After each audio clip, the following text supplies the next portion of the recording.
Selamat datang di channel Simar Imam. Sembari mendengarkan tinggalkan like dan komentarnya bosku. Jangan lupa pasang headset kalian. Siapkan kopi dan camilan. Lupakan pahitnya kehidupan. Mari kita dengarkan sambil rebahan. Bab 86. Liu Pinci sangat prihatin dengan diperkenalkannya alat penyiksaan yang dia ciptakan. Dia memperkenalkan Chen Feng dengan sangat hati-hati, menunjukkan kebanggaan dalam setiap kata. Semua ini adalah karya seninya. Setelah beberapa saat, ke-24 instrumen penyiksaan diperkenalkan. Itu hanya bisa dijelaskan dalam 4 kata, yaitu menakutkan dan sesat. Menghadapi alat penyiksaan ini, apalagi orang biasa, bahkan orang seperti Chen Feng yang telah mengalami api penyucian yang tak terhitung jumlahnya, sangatlah emosional, alat penyiksaan ini agak kejam dan tidak manusiawi. Dia ragu apakah Liu Pinci telah dianiaya saat masih kecil. Jika tidak, mengapa dia begitu ingin mempelajari instrumen penyiksaan ini? Mulai sekarang, saya akan mengajukan beberapa pertanyaan kepada Anda. Jika Anda tidak menjawab, atau jawabannya tidak memuaskan saya akan menggunakan alat penyiksaan ini untuk memastikan bahwa hidup Anda lebih buruk daripada kematian. Liu Pinci sepertinya mengidap gangguan obsesif-kompulsif. Usai memperlihatkan alat penyiksaan tersebut, ia tak lupa mengembalikannya dengan rapi. Jika ada alat penyiksaan yang sedikit salah, dia harus meluruskannya sebelum dia merasa puas. Chen Feng akhirnya duduk tegak, mengangkat bahu, dan berkata sambil tersenyum, "Tanyakan padaku, aku tahu pasti tidak ada yang mau mencoba hal-hal itu." Tidak buruk. Liu Pinci puas dengan ini, dan mengangguk, "Jika Anda bekerja sama dengan baik, penderitaan Anda akan berkurang. Saya akan mengajukan pertanyaan-pertanyaan ini bersama-sama. Pikirkan baik-baik dan jawab masing-masing. Apakah Anda akan menderita atau tidak tergantung pada kinerja Anda sendiri. Saya akan menjawab dengan jujur." Chen Feng tampak seperti tahanan di kamp kerja paksa bagaimana rasanya memperjuangkan keringanan hukuman. Liu Pinci kemudian mulai bertanya, pertanyaan pertama, bagaimana Jia Tongtian, Liu Qingshan dan Leng Yan meninggal? Mendengar pertanyaan ini, Chen Feng tidak bisa menahan tawa. Tampaknya rencana perceraian yang ia gunakan membuahkan hasil. Terlepas dari apakah pengaruhnya besar atau tidak, keluarga Liu pasti memiliki ketidakpercayaan terhadap keluarga situ. Pertanyaan kedua, apa hubunganmu dengan Ruan Qingqiu? Mengapa kamu meninggalkan Taman Danau Hancheng dengan mobilnya? Liu Pinci terus bertanya. Para atasan awalnya tidak yakin, tetapi Chen Feng lah yang pergi dengan mobil Ruan Qingqiu. Namun saat mereka menangkap Chen Feng di komunitas barusan, mereka mendengar suara tembakan. Beberapa petugas polisi menghampiri untuk melihat dan menemukan bahwa Ruan Qingqiu lah yang menembakkan senjatanya. Setelah beberapa pertanyaan, dipastikan bahwa Chen Feng berada di komunitas tempat dia kembali dengan mobil Ruan Qingqiu. Keduanya juga makan di pasar malam di gerbang. Pertanyaan ini membuat Chen Feng semakin tertawa, tadinya hanya tebakan, tapi sekarang dia yakin. Keluarga Liu pasti meragukan keluarga situ, sepertinya Ruan Qingqiu ini adalah anggota keluarga situ. Dia menaiki mobil Ruan Qingqiu, yang membuat keluarga Liu mulai curiga bahwa dia ada hubungannya dengan keluarga situ. Menarik, sangat menarik. Dia harus menambah api lagi untuk membakar jembatan persahabatan antara kedua keluarga. Liu Pinci terus bertanya, pertanyaan ketiga, kemana kamu membuang jenazah pengemudinya? Oke, mari kita mulai menjawab pertanyaannya. Kamu hanya punya waktu 5 menit untuk berpikir.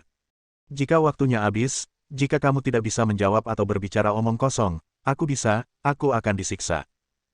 Dua pertanyaan pertama adalah untuk memastikan apakah Chen Feng memiliki kontak dengan keluarga situ, dan pertanyaan terakhir tentu saja adalah membunuh Chen Feng. Setelah mayatnya ditemukan, beserta video dan senjatanya, kasusnya dapat ditutup. Chen Feng mengangkat tangannya yang diborgol, menyela Liu Pinci, lalu menghela nafas dan berkata, "Saya dalam masalah hari ini karena saya jatuh ke tangan Anda. Saya katakan semuanya, lebih baik tidak menggunakan alat penyiksaan ini. Gunakan mereka sebagai gantinya. Mereka yang mengetahui keadaan saat ini adalah pahlawan. Apakah Anda akan menderita atau tidak tergantung pada kinerja Anda sendiri." Liu Pinci berkata sambil tersenyum, dia menyukai cara yang paling ditakuti orang lain. Setelah berpikir sejenak, Chen Feng berkata, "Saya membunuh Jia Tongtian, Liu Qingshan dan Leng Yan." Dia tampak tenang dan mengangguk, seolah dia mengatakan yang sebenarnya. Tentu saja dia mengatakan yang sebenarnya. Namun, Liu Pinci tidak mempercayainya. Liu Pinci memandang Chen Feng dengan beberapa keraguan dan bertanya, "Hanya kamu?" Berapa menit yang dibutuhkan untuk membunuh mereka bertiga? Oke, jangan menyombongkan diri. Apa yang terjadi? Liu Jianyun secara pribadi menjelaskan masalah ini. Kita perlu cari tahu semua detailnya terkait dengan hubungan dengan keluarga situ. Bahkan dia tidak bisa yakin dengan jawaban yang tidak bisa diandalkan ini, apalagi membalas Liu Jianyun. Chen Feng tertawa dan berkata, sudah kubilang, tapi kamu tidak percaya padaku. Apalagi yang kamu inginkan dariku? Benar dan salah, salah dan benar, itu hanya membuat pria gendut ini pingsan. Tidak yakin, dia hanya mengesampingkan pertanyaan itu untuk saat ini. Liu Pinci mendengus dan berkata, kami akan membahas masalah ini secara mendetail nanti. Pertanyaan berikutnya adalah, apa yang terjadi antara Anda dan Ruan Qingqiu? Chen Feng menundukkan kepalanya dan tersenyum. Dia sedikit pemalu, lalu berkata, wanita itu adalah wanita yang diinginkan oleh setiap pria. Bukankah aku melakukan kesalahan yang sama seperti yang dilakukan semua pria? Terakhir kali aku bertemu goblin kecil ini ketika aku masih makan malam dengan situ. Tidak, saya sedang makan malam dengan teman-teman saya selalu ingin mencari kesempatan untuk bermain dengan wanita ini. Saya kebetulan bertemu dengannya di jalan tadi malam, jadi dia menyuruh saya pulang. Apakah kamu bermaksud makan malam dengan situ? Liu Pinci menatap Chen Feng, memahami apa yang baru saja dikatakan Chen Feng. Celah. Dengan ekspresi keheranan di wajahnya, Chen Feng buru-buru tertawa, terlihat sangat polos, dan berkata, tidak dengan situ, saya sedang makan dengan teman-teman, kamu salah dengar. Ingin menyangkalnya. Liu Pinci terkekeh dan buru-buru mendekat dua lainnya petugas polisi yang menginterogasi bertanya, apakah kalian berdua mendengar dengan jelas?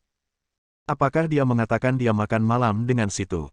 Tidak, Anda salah dengar. Chen Feng melambaikan tangannya dan menyangkal lagi.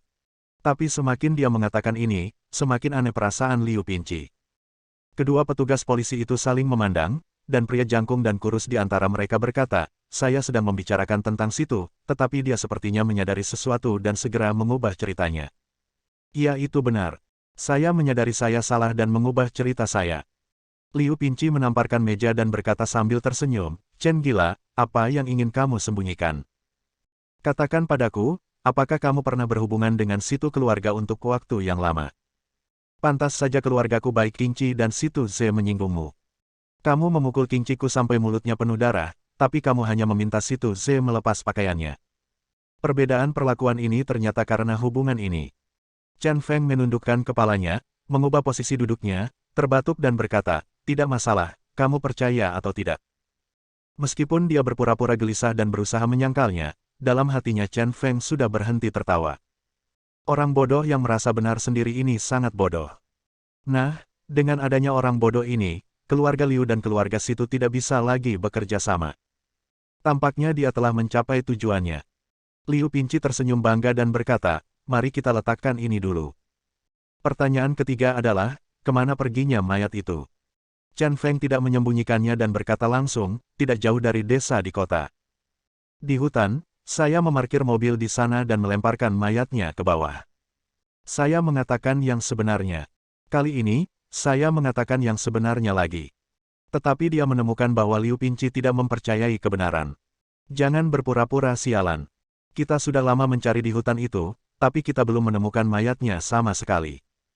Dan kamu hanya bertanya padaku di mana mayat itu berada tanpa terlalu percaya diri. Jelas kamu jalang, sudah tahu bahwa kami tidak dapat menemukan mayatnya, jadi kamu berani omong kosong, aku akan menghukummu. Liu Pinci berkata dengan mengancam, mengeluarkan pengikis tulang dari kotak perkakas, sekali lagi memilih untuk tidak mempercayai Chen Feng. Mungkin mereka dijemput anjing. Seperti yang kalian tahu, banyak sekali anjing liar di desa-desa di kota. Mereka di kandang. Bibir Chen Feng melengkung bangga, mencoba mengeluarkan sesuatu darinya, tetapi tidak ada cara. Saya tidak puas dengan jawaban apapun atas tiga pertanyaan ini, apakah Anda akan minum atau minum sebagai hukuman? Sepertinya Anda ingin merasakan kekuatan alat penyiksaan saya. Liu Pinci berdiri dan berkata kepada dua petugas polisi di sampingnya, pergi, tahan dia dan biarkan dia merasakan kekuatan pengikis tulangku. Dia akan disiksa, yang juga merupakan bagian favoritnya. Bab 87. Tahan dia. Setelah menerima perintah Liu Pinci, kedua petugas polisi itu berdiri dan bergerak maju, juga menunjukkan senyum bangga dan arogan. Tidak sulit untuk melihat bahwa mereka berdua pernah melakukan hal-hal tidak bermoral dengan Liu Pingqi sebelumnya. Chen Feng tidak melawan, dan membiarkan mereka berdua memegang bahu dan lengannya, satu di kiri dan satu lagi di kanan. Dia hanya menyipitkan matanya dan menatap Liu Pingqi sambil sedikit tersenyum. Jangan menahannya. Adalah normal untuk meronta, melawan, dan berteriak saat ini. Tidak ada yang akan menertawakanmu. Kami telah melihat banyak orang kencing dan buang air besar di celana. Liu Pingqi membuka pengerik tulang dan mengeluarkan dari segenggamnya pisau panjang yang sangat tajam dengan pengait kecil yang bisa digerakkan. Dia tersenyum liar dan diam-diam, bahkan senyumannya terasa seperti sedang dimarahi dan ingin dipukul. Sisi kiri atau kanan? Mari kita mulai dengan tulang rusuk kananmu dulu. Liu Pingqi berjalan ke sisi kanan Chen Feng. Dia memegang pengikis tulang di tangan kanannya dan mengangkat pakaian Chen Feng dari pinggangnya dengan tangan kirinya. Baru setengah jalan, pemandangan di depannya tiba-tiba mengejutkannya, tangannya gemetar dan bajunya terjatuh lagi. Chen Feng menyipitkan matanya dan berkata sambil tersenyum, "Ada apa?" "Tuan Liu." Liu Pingqi akhirnya tenang, menunjuk ke pinggang Chen Feng dan bertanya, "Di mana kamu mendapatkan luka itu?" Baru saja, apa yang dia lihat itu jelas bahwa pinggang Chen Feng penuh dengan luka. Sangat padat sehingga hampir tidak ada kulit yang bagus sama sekali. Dan karena penelitiannya terhadap alat penyiksaan, ia mengetahui banyak luka-luka tersebut, antara lain 3 luka tembak, 5 luka tusuk, dan 1 luka bakar. Sulit membayangkan luka seperti apa yang diderita pria ini. Petugas polisi yang baru saja memegang lengan kanan Chen Feng juga melihatnya, dan dia sangat terkejut, dia belum pernah melihat tubuh yang begitu rusak seumur hidupnya. Yang terpenting itu hanya satu area, dan entah berapa banyak luka yang ada di sekujur tubuh pria ini. Chen Feng, bagaimanapun, adalah Gu Jingwubo. Dia mengangkat bahu dan berkata, "Tuan Liu, Anda berspesialisasi dalam penyiksaan dan pemerasan pengakuan. Anda telah melukai banyak tahanan, dan Anda masih takut dengan luka di tubuh saya ini." Kata-kata ini adalah sangat menarik. Dia santai dan sepertinya tidak menganggap serius lukanya sama sekali. Tentu saja, manusia tidak dapat memahami kehidupan Chen Feng. Dia telah melihat api penyucian di bumi, dan dia telah keluar dari api penyucian selangkah demi selangkah. Luka di tubuh ini sebenarnya tidak sesederhana yang dilihat Liu Pingqi. Pasalnya, luka di tubuhnya tidak bisa dihitung secara numerik, di banyak tempat terdapat lebih dari satu lapisan luka di atas luka tersebut. Tentu saja, Chen Feng juga sangat berhati-hati dalam melindungi kepalanya dengan lebih baik. Dengan kata lain, lindungi wajah Anda dengan lebih baik. Bagaimanapun, dia merasa bahwa sebagian besar waktu, dia masih harus mengandalkan wajahnya untuk mencari nafkah. Suatu kali, untuk mencegah wajahnya terluka, dia meninggalkan luka sepanjang 3 inci dan sedalam 1 inci di bahunya. Tipikal orang yang tidak tahu malu. Liu Pingqi menelan ludah, tersenyum canggung, dan mengacungkan jempol pada Chen Feng.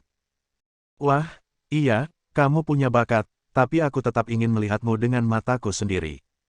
Aku tidak akan mengangkat bajumu. Pisau ini tajam dan bisa menembus pakaian sekaligus, jadi aku tidak perlu repot." Dia berkata dia hendak menusuk pinggang Chen Feng dengan pengikis tulang. "Tunggu sebentar." Chen Feng, yang selalu sangat tenang, kali ini benar-benar cemas. Dia menolak dengan sekuat tenaga, "Apakah kamu salah? Ini pakaian kerjaku. Bagian depannya sudah dirobek oleh pisau.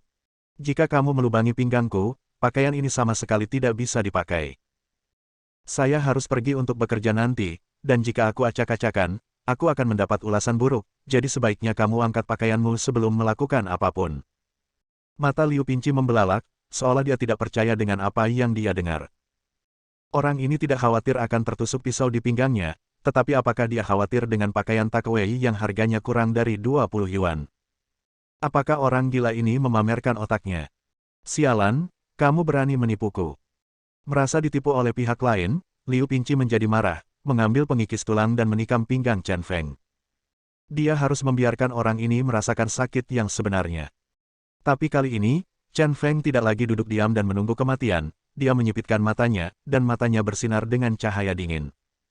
Segera, tubuhnya bergetar, dan borgol di tangannya terpotong di tengah. Tak hanya itu, tangannya yang gemetar juga membuat 2 polisi yang mengendalikannya menyingkir. Liu Pingqi dan kedua anak buahnya terkejut, tetapi sebelum mereka sempat bereaksi, Chen Feng mencubit pergelangan tangan Liu Pingqi yang memegang pengikis tulang dan memutarnya. Di bawah kekuatan seperti itu, pergelangan tangannya hampir patah, Liu Pinci meratap dan pengikis tulang di tangannya jatuh ke tangan Chen Feng. Coba penemuanmu sendiri. Sambil mencibir, Chen Feng dengan keras memasukkan pengikis tulang ke tulang rusuk kiri Liu Pinci. Ah! Liu Pinci mengeluarkan suara ratapan seperti babi pembunuh lagi. Ini saatnya memasukkannya, kita belum mulai mengikis tulangnya. Ada tombol di gagang pengikis tulang. Chen Feng menekan ke bawah dan merasakan pengikis tulang itu ditarik, kemudian tersangkut di suatu tempat dan tidak bisa ditarik keluar. Kemudian, dia memegang pengikis tulang di tangannya dan dapat dengan jelas merasakan pengikis tulang itu bergetar dari sisi ke sisi. Melihat Liu Pinci lagi, dia tiba-tiba berlutut. Seluruh wajahnya berubah, wajahnya gemetar bersama tubuhnya, dan dia bahkan tidak bisa menangis kesakitan. Kemudian dia memutar matanya, mulutnya berbusa, dan pingsan karena kesakitan. Jangan bergerak, matikan. Kedua petugas polisi itu sangat ketakutan sehingga mereka mengeluarkan pistol mereka dan mengarahkannya ke Chen Feng. Chen Feng tidak bisa menahan tawa dan berkata, kamu menyuruhku untuk tidak bergerak, dan kemudian kamu menyuruhku mematikannya, tetapi apakah kamu ingin pindah atau tidak? Angkat tanganmu, jangan bergerak. Petugas polisi yang tinggi dan kurus itu berteriak kepada Chen Feng, sangat gugup. Chen Feng melepaskan diri dari pengekangannya dalam sekejap, yang sangat tidak normal. Chen Feng bekerja sama dan perlahan mengangkat tangannya. Meskipun tidak ada yang mengendalikan pengikis tulang itu masih tergores. Liu Pinci di tanah masih gemetar dalam keadaan pingsan, dan busa dari sudut mulutnya mengalir ke seluruh lantai. Bayangkan sebuah pisau menggores tulang rusuk Anda. Perasaan itu benar-benar masam dan menyegarkan hingga puncak kehidupan. Petugas polisi lainnya buru-buru melangkah maju dan mematikan alat pengikis tulang. Kemarilah, segera kirim kapten ke rumah sakit. Teriak petugas polisi yang tinggi dan kurus itu, dan beberapa orang lagi bergegas masuk dan mengangkat Liu Pinci. Seperti kerumunan penonton, Chen Feng berdiri di belakang petugas polisi dan berkata sambil tersenyum, ini terlalu mudah. Bagaimanapun, Anda yang menemukan benda ini. Jika Anda tidak dapat menahannya sedetik pun, Anda benar-benar bukan laki-laki. Menurut definisi ini, Liu Pinci adalah tipikal orang kedua. Chen Feng sangat puas dengan definisi ini. Pasang 3 borgol padanya. Mengingat kemampuan mesum Chen Feng, pria jangkung dan kurus itu memasang 3 borgol di tangan Chen Feng sekaligus. Chen Feng tidak melawan, jadi dia duduk di kursi dengan borgol, memejamkan mata dan beristirahat. Tergantung situasinya, Liu Pinci mungkin tidak akan bisa mempedulikannya untuk sementara waktu. Ini sudah larut malam, jadi tidurlah. Melihat Chen Feng begitu sombong, pria jangkung dan kurus itu tidak berani melakukan apapun. Ruang interogasi hanya dikunci dari luar dan 2 petugas polisi bersenjata menjaganya. Dan mereka segera mengirim Liu Pinci ke rumah sakit dengan mobil polisi. Bab 88. Aduh, itu sangat menyakitkan bagiku, ya Tuhan, sakit. Liu Pinci berbaring di ranjang rumah sakit, membungkuk dan meratap. Untungnya, pisau Chen Feng tidak merusak organ dalamnya, melainkan hanya meninggalkan lubang di lemak montoknya. Meski begitu, dokter menghabiskan banyak waktunya untuk mengoperasi Liu Pinci. Langit sudah mulai sedikit cerah, dan sesekali ada orang tua yang bangun pagi untuk senam pagi dan jalan-jalan di pagi hari yang berenergi. Di bangsal tersebut, selain 2 petugas polisi yang mendampingi, juga terdapat seorang dokter wanita bertubuh jangkung. Dokter wanita itu mengenakan jas putih dan bertubuh sangat tinggi, diperkirakan tingginya sekitar 1,8 meter tanpa alas kaki, sedikit lebih tinggi dari 2 petugas polisi di sebelahnya. Tidak hanya dia tinggi dan langsing, dokter wanita itu juga memiliki rambut hitam tergerai hingga ke pinggangnya, dia sangat halus dan sangat cantik. Dia memelototi Liu Pinci dan berkata, aku sudah memberitahumu apakah kamu laki-laki atau bukan. Ini bukan masalah besar. Jaga saja sebentar. Lihat kamu mengerang dan mengerang. Di zaman kuno, Guan Gong mengikis tulang untuk mengobati racun tanpa mengucapkan sepatah kata pun. Kamu hampir menarik perhatian serigala. Liu Pinci terus meratap, wajahnya menjadi pucat, dan dia berkata dengan sedih, Jingbai, kamu membandingkan saya dengan Tuan Guan. Apakah itu sebanding? Aku sudah terluka seperti ini, dan kamu masih berbicara sinis di sini. Dokter wanita itu mengeluarkan suara, terpotong, dengan nada meremehkan, menjentikkan tabung botol selempang dengan tangan kanannya, dan berkata, setelah mengambil botol ini, kamu boleh pulang. Pada saat ini, seseorang membuka pintu dan masuk, itu sebenarnya Liu Jianyun. Ayah, kenapa kamu di sini juga? Dokter wanita itu tertegun sejenak, tetapi dia tidak menyangka ayahnya juga akan datang menemui Liu Pingqi. Memalingkan kepalanya, dia sepertinya memahami sesuatu. Liu Jingbai berkata dengan sangat bijaksana, "Ayo, sepertinya Anda memiliki sesuatu untuk dibicarakan. Saya akan pergi dulu." Dokter yang tinggi dan cantik ini adalah putri Liu Jianyun, juga saudari Liu Qingqi, Liu Jingbai. Dia sangat sibuk, dia baru saja keluar dari bangsal adik laki-lakinya dan masuk ke bangsal sepupunya. Keluarga Liu baru-baru ini dikutuk, dan ini terkait dengan rumah sakit. Liu Jianyun mengangguk, wajahnya tidak tampan, dan dia berkata kepada putrinya, "Kamu keluar dulu, aku akan bicara dengan Pingqi." Petik 2. Aku akan memeriksa bangsal. Liu Jingbai berbalik, pinggangnya panjang rambut mengikuti badannya, cantik sekali. Jelas, dia juga tidak sabar. Tanpa mengucapkan sepatah kata pun, dia membuka pintu dan keluar. Suara sepatu hak tinggi terdengar dengan cepat menghilang. Liu Jianyun melambai lagi, dan dua petugas polisi yang menemani Liu Pingqi juga meninggalkan ruangan. Hanya Liu Pingqi dan Liu Jianyun yang tersisa di ruangan itu. Saya melihat Liu Pingqi berkata, "Wow," dan berteriak dengan sedih. Dia menangis, "Paman Wu, Chen Feng itu orang gila. Dia menikamku dengan pisau. Dia harus dibunuh untuk membalaskan dendamku dan Qingqi." "Diam." Liu Jianyun melotot dengan marah, bahkan lebih teriakan dingin. Liu Pingqi sangat ketakutan sehingga dia tidak berani berbicara. Ada 3 generasi keluarga Liu, dengan Liu Fengnian sebagai kepala keluarga, dan hanya ada 2 putra dalam garis keturunan Liu Fengnian. Putra tertua Liu Benwei adalah pria sederhana dan jujur yang bekerja keras dan mengandalkan koneksi keluarga untuk menjalankan bisnisnya. Ia baru saja dipindahkan ke bos besar di provinsi lain. Namun Liu Benwei hanya memiliki 2 anak perempuan, meskipun ia anak tertua, namun ia tidak dapat ikut serta dalam warisan. Putra Liu Fengnian yang lain adalah Liu Jianyun, di usianya yang masih muda, ia sudah menjadi bos tertinggi dengan kekuatan nyata di Qinxi, dan ia bisa dikatakan sebagai penerus terbaik Liu Fengnian. Meskipun Liu Fengnian juga memiliki 3 saudara laki-laki dan banyak keturunan, dia hanya dapat disebut sebagai cabang jaminan dari keluarga Liu. Setelah itu, setelah Liu Jianyun mengambil alih seluruh keluarga Liu, putranya Liu Qingqi secara alami akan menjadi penerus berikutnya. Karena Liu Jianyun hanya memiliki 2 anak, satu adalah Liu Jingbai, dokter tadi, dan yang lainnya adalah Liu Qingqi.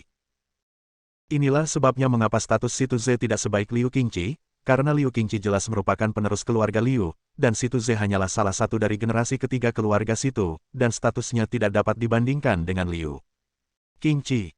Sekarang Liu Fengnian sudah tua dan akan pensiun, seluruh keluarga Liu pada dasarnya telah diserahkan kepada Liu Jianyun. Oleh karena itu, ketiga generasi keluarga Liu ini sangat takut pada Liu Jianyun. Aku sudah memberitahumu hal yang begitu sederhana, tetapi kamu tidak bisa mengatasinya dan bahkan melukai dirimu sendiri. Apa yang bisa kamu lakukan? Liu Jianyun benar-benar marah. Leng Feng terluka, Leng Yan terbunuh, dan Chen Feng akhirnya tertangkap. Untuk interogasi sederhana seperti itu, Liu Pingqi justru mengacau bahkan melukai dirinya sendiri. Jika kabar ini tersebar, orang lain akan tertawa terbahak-bahak. Liu Pingqi berkata dengan sedih, "Chen gila itu mampu melepaskan diri dari borgol." Saya ceroboh. Jangan bicara omong kosong. Liu Jianyun kehilangan kesabarannya dan bertanya langsung, "Apakah Anda sudah menemukan pembunuh yang berpura-pura menjadi pengemudinya?" Liu Pingqi menatap, dia menggelengkan kepalanya. "Kamu." Liu Jianyun tidak bisa berkata-kata dan mengutuk, "Kamu sungguh sia-sia. Kamu bahkan tidak dapat menemukan mayat. Saya benar-benar tidak tahu apa yang kamu lakukan untuk makanan." Alasan mengapa dia begitu cemas adalah karena seseorang sudah larut malam. "Saya tidak tidur, dan saya sudah membawa masalah ini ke puncak." Tokoh besar di Qinxi mengetahui hal ini dan menjadi sangat marah. Jika masalah ini tidak ditangani dengan baik, hal ini dapat menyebabkan bencana yang tidak perlu bagi keluarga Liu. "Saya tidak peduli seberapa terlukanya Anda sekarang, selama Anda belum mati, kembalilah ke biro dan kirim seseorang untuk mencari saya." Liu Jianyun sudah mulai mengaum. Kejadian ini membangunkan ayahnya dan bahkan memarahinya melalui telepon. Sekarang semuanya telah mencapai klimaks. Jika jenazahnya dapat ditemukan, Chen Feng akan dihukum karena pembunuhan. Sekalipun para petinggi tidak puas, mereka tidak bisa berbuat apa-apa. Tetapi jika jenazahnya tidak dapat ditemukan dan Chen Feng tidak dapat dihukum, maka keluarga Liu tidak akan mampu membelinya dan pergi. Setelah dimarahi, Liu Pingqi menjadi tegang lagi. Dia mencabut jarum di tangannya dengan satu tangan dan segera bangkit dari tempat tidur. Liu Jianyun menghentikannya dengan satu tangan dan mengingatkan, setelah kita kembali, kirim lebih banyak orang untuk mencari mayatnya, dan tidak peduli metode apa yang Anda gunakan, alangkah baiknya jika Anda dapat membuka mulut Chen Feng dan mendapatkan informasi tentangnya dari mulutnya. Ngomong-ngomong, bagaimana Leng Yan mati dan apa hubungannya dengan Ruan Qingqiu? Dia berkata sambil melangkah mundur dan segera keluar. Dia tidak ingin menghadapi paman kelimanya sedetik pun. Ikuti aku dan kembali ke biro. Setelah melambai kepada kedua anak buahnya, Liu Pinci menutupi pinggang kirinya dan berjalan keluar, kembali ke tampilan arogannya. Di kejauhan, Liu Jingbai berjalan keluar dari bangsal, memasukkan tangannya ke dalam saku dan menyipitkan mata ke arah Liu Pinci. Dia diam-diam bertanya-tanya apakah pria Liu Pinci ini, yang menangis dan berteriak meskipun kulitnya tergores, sebenarnya mencoba meninggalkan bangsal meskipun kesakitan. Liu Pinci, apa yang kamu lakukan? Kamu belum selesai menyuntik botolnya. Siapa yang mengizinkanmu bangun dari tempat tidur? Tidakkah kamu melihat bahwa kamu, pria yang selalu membutuhkan anestesi sebelum disuntik, malah menarik keluar suntikan di tanganmu dan kamu sudah berkembang pesat? Ah! Liu Jingbai tertawa. Liftnya tertutup, pergi ke sini. Liu Pinci mengerutkan kening, berbelok di sudut, dan langsung menuju ke tangga. Kedua petugas polisi itu sangat cerdas dan hampir membawa Liu Pinci ke bawah, dengan cepat menghindari Liu Jingbai. Alasan mengapa saya sangat takut pada Liu Jingbai adalah karena wanita ini dapat berbicara sampai mati dengan seseorang dengan omong kosongnya. Dan karena dia adalah putri Liu Jianyun, tidak ada yang berani menyinggung perasaannya, daripada terluka saat bertemu dengannya, lebih baik bersembunyi. Bab 89. Baik saat musim dingin atau musim panas, sinar cahaya pertama di pagi hari selalu hangat. Di pagi yang tampak biasa ini, hangatnya sarapan masih terasa di sudut jalan. Polisi lalu lintas di perempatan tersebut masih mengarahkan jalan yang padat tersebut. Jalanan kecil dan gang pun masih ramai lalu lintas, dan banyak siswa berseragam sekolah yang masih memulai hari baru di kelas dalam keadaan berkabut. Namun pagi ini juga merupakan pagi yang luar biasa. Terutama di Qinzi, banyak orang begadang sepanjang malam. Selama bertahun-tahun, bangunan yang melambangkan kekuasaan di Qinzi tidak semeriah pagi ini. Beberapa orang senior di Qinzi saling bertukar pendapat karena seorang pemuda. Namun, tidak peduli siapa itu, sikap mereka terhadap Chen Feng sangat ambigu, mereka tidak bisa dekat dengannya, dan mereka tidak bisa melepaskannya. Pada akhirnya, semua orang tampaknya telah mencapai pemahaman diam-diam. Mengenai Chen Feng, kita harus bersikap adil dan objektif, dan tidak ada ruang untuk kecerobohan. Jika Anda salah, Anda akan dihukum, jika Anda benar, Anda tidak bisa menghukum seseorang dengan sembarangan. Nada ini tiba-tiba membuat pertarungan antara keluarga Liu dan Chen Feng menjadi pemenang.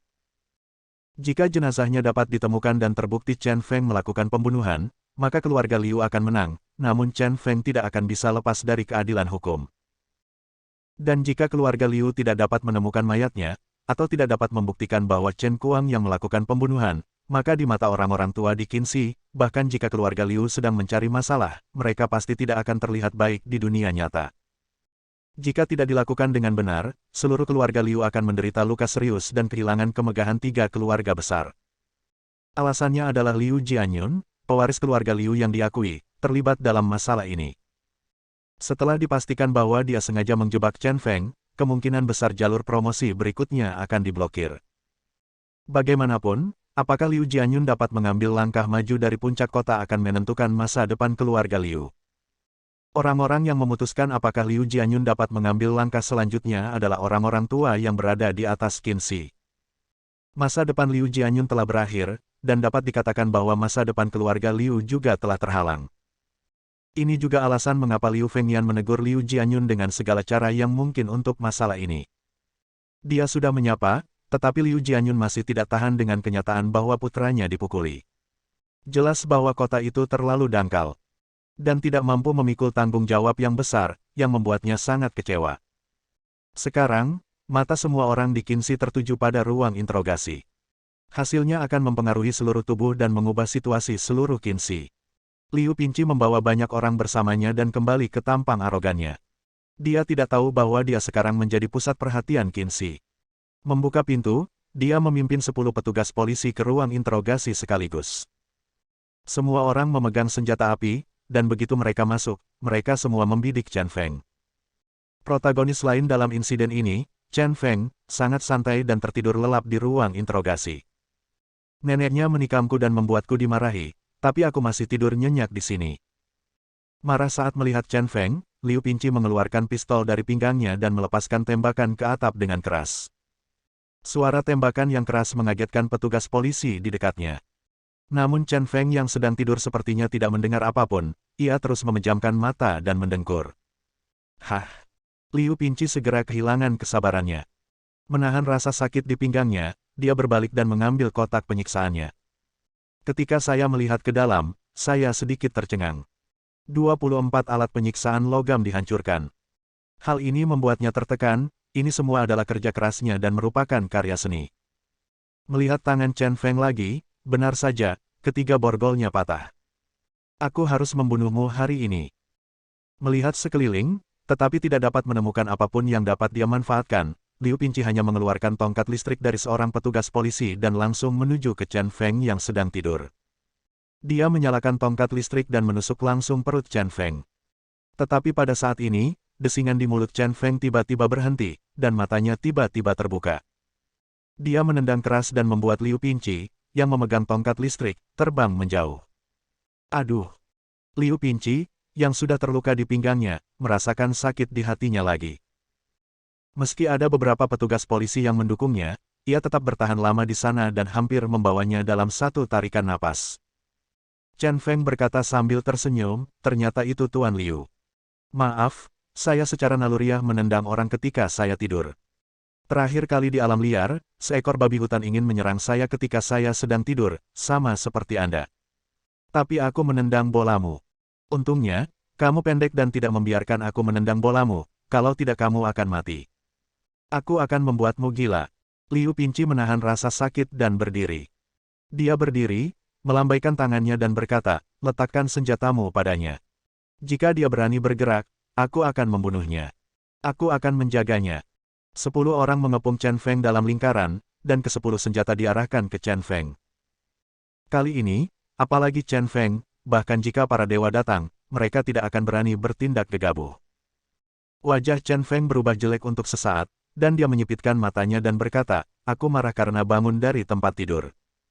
Apakah kamu yakin ingin memprovokasiku saat ini? Persetan kamu karena marah padaku.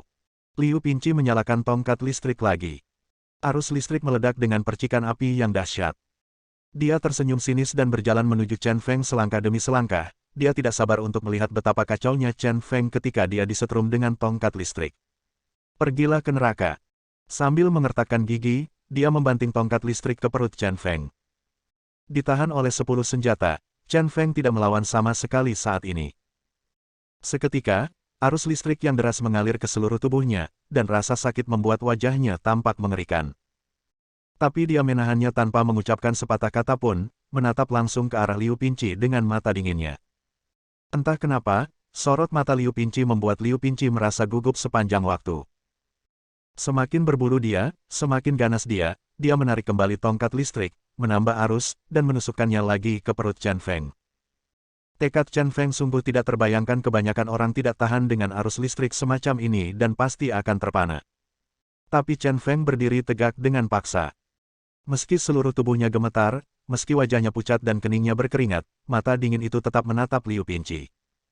Bahkan petugas polisi lain di ruang interogasi mengagumi tekad yang kuat ini. Jangan lihat aku. Mata itu seperti pisau yang tergantung di kepala Liu Pinci. Itu membuatnya merasa semakin bersalah, dan membuatnya semakin jijik. Akan kutunjukkan padamu. Dia menarik tongkat listrik, mengarahkannya ke kepala Chen Feng, dan mengayunkannya. Suara, bang. Tongkat listrik menghantam kepala Chen Feng begitu keras hingga kepalanya miring beberapa inci. Namun, dalam sekejap, dia menoleh ke belakang dan menatap Liu Pinci dengan mata dinginnya. Sudah kubilang, kamu tidak boleh melihat. Karena tergila-gila dengan mata itu, Liu Pinci mengambil tongkat listrik dan memukul kepala Chen Feng lebih dari selusin kali. Ketakutan berubah menjadi kekuatan, dan setiap pukulan tongkat membuatnya sangat bersemangat. Perasaan ini hampir membawanya ke puncak kenikmatan.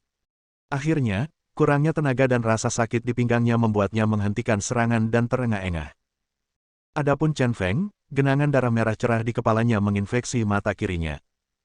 Darah mengalir di sudut mata, membentuk lengkungan indah di pipi, dan akhirnya jatuh dari pipi, menetes ke bawah. Dan matanya masih menatap Liu Pingqi dengan dingin. Kali ini berlumuran darah, dan sorot matanya begitu menakutkan, seolah-olah langsung masuk neraka. Dasar jalang, kamu benar-benar tahan terhadap pemukulan. Oke, aku tidak akan memukulmu lagi, aku akan memberimu obat. Baru saja Liu Pingqi mengetahui bahwa Chen Feng hanya merusak alat penyiksaan, tetapi botol obatnya tidak rusak. Benar sekali. Biarkan Chen Feng mencoba obat-obatan yang merusak saraf kemauannya ini. Apakah obat tersebut kuat, atau kemauannya kuat? Bab 90. Dengan karakter Liu Pingqi, ketika bertemu dengan pria bertubuh kuat dan berkemauan kuat seperti Chen Feng, ia harus menggunakan berbagai cara untuk bermain dengan orang lain selama 1 atau 2 hari, membuatnya benar-benar pasrah dan ketakutan. Tapi sekarang, dia tidak punya banyak waktu, dia hanya ingin membuat Chen Feng memberitahukan lokasi tubuh si pembunuh dan mengaku. Karena Liu Jianyun masih menunggu kabar darinya, dia hanya bisa menggunakan cara yang paling langsung dan efektif, yaitu pengobatan. Pergi, ambil ramuan TS-290. Liu Pingqi memerintahkan petugas polisi di sebelahnya. Petugas polisi itu meletakkan senjatanya dan kembali ke kotak penyiksaan. Rupanya petugas polisi itu sangat terampil, seperti seorang dokter, menyedot sebotol kecil cairan aneh berwarna kebiruan ke dalam jarum suntik. Ibu jari kiri mendorong piston, dan tangan kanan menjentikkan spuit hingga jarum mengeluarkan cairan. Memanfaatkan kesempatan ini, Liu Pingqi dengan bangga memperkenalkan kepada Chen Feng, TS-290 adalah obat interogasi yang ditemukan oleh negara M. Obat ini dapat melemahkan saraf orang dan membuat orang jatuh ke dalam keadaan setengah koma, membuat mereka tidak curiga secara mental. Menyatakan, dan dengan bujukan verbal yang sederhana, orang dapat mengatakan semua kebenaran yang tersembunyi jauh di dalam hati mereka. Obat semacam ini adalah kartu trufnya, tidak ada yang bisa menahannya. Kali ini, Chen Feng harus membiarkan Chen Feng memuntahkan semuanya. Chen Feng memandang Liu Pingqi dengan mata dinginnya. Tiba-tiba, dia membalikkan sudut mulutnya dengan hati-hati dan berkata dengan dingin, kamu pasti akan berakhir sengsara. Dia tidak khawatir atau takut sama sekali, dan dia tidak melakukannya. Lupa mentraktir Liu Pingqi. Ancaman verbal. Kamu benar-benar pria yang keras kepala. Saya pikir kamu akan mati dulu atau saya yang mati dulu. Kata-kata ancaman Chen Feng membuat Liu Pingqi merasa sangat marah dan bahkan lebih marah. Dia dengan cemas berkata kepada petugas polisi yang memegang jarum suntik, suntikkan. 9 petugas polisi lainnya masih mengarahkan senjatanya ke Chen Feng. Hal ini membuat Chen Feng masih tidak bisa memilih untuk melawan, dan menyaksikan tanpa daya saat jarum suntik dimasukkan ke lengannya. Dengan dorongan ibu jari petugas polisi, semua obat kebiruan masuk ke tubuhnya. Namun setelah beberapa saat, Chen Feng merasa kepalanya pusing, dan tekanan berongga terus menekan kepalanya. Kelopak matanya terasa berat, dan segala sesuatu di depannya tampak kabur. Mata dingin Chen Feng akhirnya menghilang. Liu Pingqi tertawa, merasa sangat bahagia. Dia melambaikan tangannya dan berkata, oke, tinggalkan 1 petugas pencatatan dan semua orang keluar. Orang ini sekarang sepenuhnya dikendalikan oleh obat tersebut dan tidak mematikan. Orang yang disuntik dengan TS-290, anggota badan juga tidak terkoordinasi. Sekarang Chen Feng bahkan tidak bisa diam, apalagi menahan pukulan. Petugas polisi mengambil senjatanya dan meninggalkan ruang interogasi, hanya menyisakan 1 petugas polisi bernama Jiao Qiang, yang juga orang kepercayaan Liu Pingqi, untuk membantu Liu Pingqi menyelesaikan interogasi terakhir. Jiao Qiang, nyalakan alat perekam. Liu Pingqi memerintahkan Jiao Qiang, karena ruang interogasi ini adalah tempat penyiksaan pribadinya dan tidak ada peralatan pemantauan atau perekam sama sekali. Alasan perekaman juga untuk menyajikan dialog tanya-jawab berikut kepada Liu Jianyun secara keseluruhan. Bos, bersiaplah. Jiao Qiang mengeluarkan pena perekam dan menyalakan saklar. Liu Pingqi mengangguk, tersenyum, dan bertanya kepada Chen Feng, yang tidak sadarkan diri dan setengah sadar, Chen Feng, izinkan saya bertanya, bagaimana Leng Yan, Jia Tongtian dan Liu Qingshan meninggal? Mata Chen Feng setengah tertutup dan mulutnya terbuka. Dia berkata, Jia Tongtian dibunuh oleh Leng Yan. Saya tidak dapat membantu ketika saya pergi membantu, tetapi Leng Yan juga terluka parah. Saya mengambil kesempatan untuk membunuh Leng Yan dan kemudian Liu Qingshan. Liu Pingqi bertanya dengan bingung, Leng Yan juga terluka parah. Mengapa Yan dan Jia Tongtian saling menyerang? Chen Feng berkata setengah bingung, kedua idiot ini, yang satu tidak yakin dan yang lainnya tidak yakin. Leng Yan juga menganggap bahwa Jia Tongtian sudah tua, jadi keduanya bentrok dan saling membunuh. Sialan. Aku benar-benar tidak menyangka kedua tuan ini benar-benar saling membunuh, sungguh memalukan. Liu Pinci bergumam pada dirinya sendiri, dan kemudian melanjutkan bertanya, bagaimana kamu dan Ruan Qingqiu bertemu? Mengapa Ruan Qingqiu menjemputmu dengan mobil? Sambil menggelengkan pikirannya, kepala Chen Feng bergetar dari sisi ke sisi, dan dia hampir jatuh dari kursi. Setelah akhirnya memantapkan kepalanya, dia berkata sambil tersenyum aneh, aku selalu mengenal wanita itu. Dia sangat cantik. Aku ingin menidurkannya. Tapi tadi malam, dia melihatku dikelilingi oleh orang-orang dan mengantarku. Datang dan selamatkan aku. Mendengar ini, Liu Pinci membanting meja dengan marah dan berteriak, seperti yang diharapkan. Kamu saling mengenal, Anda, keluarga situ, telah mempermainkan pencuri yang berteriak untuk menangkap pencuri. Itu benar-benar keji. Chen Feng ada di sana di kejauhan. Dia menundukkan kepalanya dan menyetujui dengan suara yang dalam, memang, sial, kamu tidak mengizinkan aku bermain. Liu Pinci menjadi tenang dan mulai menanyakan pertanyaan yang paling penting, di mana Anda menyembunyikan mayat sopir taksi itu? Chen Feng mengedipkan kelopak matanya dan berkata, saya membuang mayat itu tidak jauh dari desa di kota. Dan kemudian menelepon temanku Dayong dan memintanya untuk membuang mayatnya. Mendengar ini, Liu Pinci tiba-tiba menyadari dan mencibir, pantas saja saya tidak dapat menemukan mayatnya setelah sekian lama mencari di hutan, kamu. Wanita jalan itu cukup pintar dan meminta orang untuk memindahkan mayatnya. Dia bertanya lagi kepada Chen Feng, siapa Dayong? Di mana kamu memintanya untuk membuang mayatnya? Chen Feng menghela napas kesakitan dan berkata, Dayong adalah milikku teman sekamar di desa kota. Saya memintanya untuk membuang mayatnya ke parit tua di luar desa. Setelah mengatakan ini, meskipun Chen Feng terlihat sangat kesakitan di luar, dia tertawa di dalam hatinya. Sekarang tidak apa-apa, keluarga Liu dan keluarga situ akan bertengkar hebat. Lagi pula, dia mengatakan, kebenaran, ini setelah meminum ramuannya. Parit tua. Liu Pinci tiba-tiba berdiri dan bergumam, ini benar-benar menambah beban kerja kita, tetapi selama kita tahu bahwa mayat itu ada di dalam parit, kita dapat menemukannya. Dengan menggunakan ramuan TS-290, Anda dapat menanyakan semua pertanyaan. Setelah mengetahuinya, Liu Pinci mengeluarkan ponselnya dan buru-buru menelepon Liu Jianyun. Hei, paman kelima, sudah selesai. Saya sudah menanyakan semua pertanyaan dan saya tahu di mana mayatnya. Apakah Anda yakin semua yang Anda tanyakan itu benar? Liu Jianyun masih berhati-hati. Liu Pinci berkata dengan pasti, jangan khawatir, paman kelima. Saya memberinya agen interogasi khusus yang dikembangkan oleh negara M untuk memastikan bahwa apa yang dia katakan itu benar.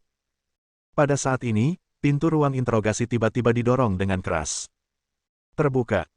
Liu Pinci tercengang saat melihat Li Tongzu masuk, ditemani oleh 4 supervisor bertopi baja besar. Paman kelima, ini 4 pengawas, dan Li Tongzu. Liu Pinci menjadi gugup dan suaranya bergetar. Orang-orang ini jelas ada di sini untuk Chen Feng. Dan begitu pengawas ini memastikan bahwa dia menyiksa dan memeras pengakuan, mereka mungkin akan memakai seragam mereka. Pengawas Li Tongzu. Liu Jianyun tiba-tiba mengerutkan kening. Li Tongzu adalah orangnya Chen Feng, dan dia mengetahui hal ini. Liu Pinci, kamu sangat berani. Kamu mendirikan ruang eksekusi pribadi dan menyiksa untuk mendapatkan pengakuan. Di kerajaan naga kami, ada orang sombong sepertimu. Li Tongzu melirik ke arah Chen Feng yang kebingungan di kejauhan, kepalanya berlumuran darah dan langsung menjadi marah. Setelah minum, Liu Pinci terkejut. Paman kelima, apa yang harus saya lakukan? Liu Pinci cemas. Liu Jianyun berkata dengan suara yang dalam, jangan khawatir, beritahu saya di mana mayat si pembunuh. Parit tua di luar desa di kota. Liu Pinci berkata dengan panik. Liu Jianyun berkata, Anda bekerja sama dengan pengawas dalam penyelidikan. Jangan katakan apapun. Tunggu sebentar dan saya akan segera mengirim seseorang ke sana. Petik 2. Setelah mengatakan ini, dia menutup telepon. Kini setelah diketahui jenazah si pembunuh berada di parit lama, tinggal menunggu waktu saja sebelum ditemukan. Setelah jenazah ditemukan, Chen Feng bisa divonis bersalah atas pembunuhan. Saat itu, tidak ada yang peduli dengan penyiksaan Liu Pinci.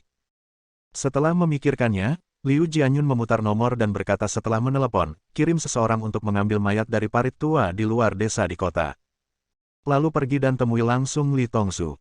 Jangan biarkan Li Tongzu bertindak terlalu arogan. Bersambung. Nantikan bab selanjutnya bosku.